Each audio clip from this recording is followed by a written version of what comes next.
ভদ্রকালী কে, তার বিশেষত্ব কি?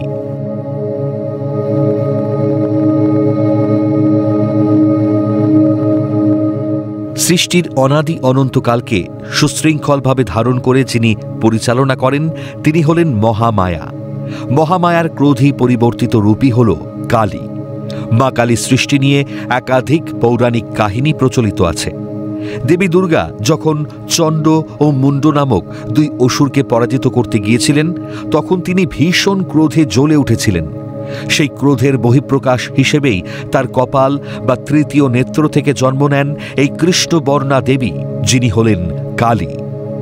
কালের বিবর্তনে যুগে যুগে বিভিন্ন সময় অনাচার সৃষ্টিকারী অসুরকে বধ করতে মা মহামায়া কালী রূপ ধারণ করেছেন।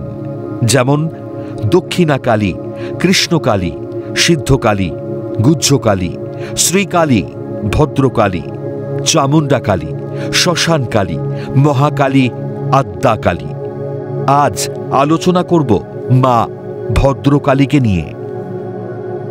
হিন্দু ধর্মে ভদ্রকালী মহাশক্তির একটি বিশেষ রূপ। মার্কণ্ডেয় পুরাণ অনুসারে মহিষাসুর মর্দিনী চণ্ডী ও ভদ্রকালী অভিন্ন সত্তা। মহাভারতে ভদ্রকালী দুর্গার অপর নাম। কালিকা পুরাণ ও দেবী পুরাণ অনুসারেও ভদ্রকালী দুর্গারই রূপান্তর। আবার সরস্বতীকেও ভদ্রকালী নামে অভিহিত করা হয়ে থাকে। ভদ্রকালী নামের অর্থ হল ভদ্র শব্দের অর্থ মঙ্গল বা শুভ, অর্থাৎ শুভ কালী।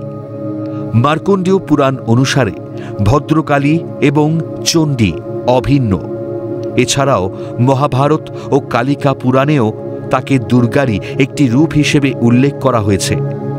পৌরাণিক প্রেক্ষাপটের তথ্য অনুসারে দক্ষযজ্ঞ নাশের সময় ভদ্রকালীর আবির্ভাব হয়েছিল।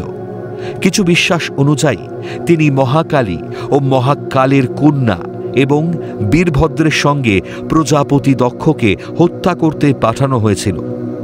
কালিকা পুরাণ অনুযায়ী ভদ্রকালীর মূর্তি বর্ণিত হয়েছে দুর্গা মূর্তির অনুরূপ।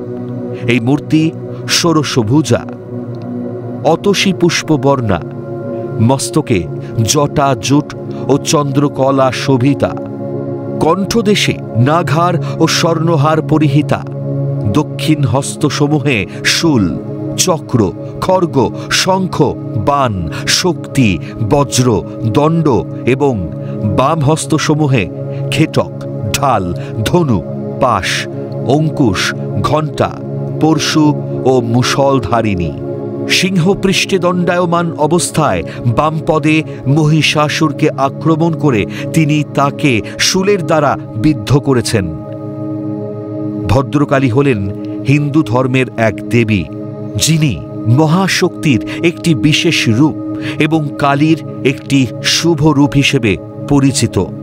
তাকে প্রায়শই দুর্গা বা মহাশক্তির রূপান্তরিত শক্তি বলে মনে করা হয়। পৌরাণিক কাহিনী অনুসারে দক্ষযজ্ঞ নাশের সময় এই দেবীর আবির্ভাব ঘটেছিল এবং তিনি জীবের অন্তিমকালে মঙ্গল বিধান করে থাকেন।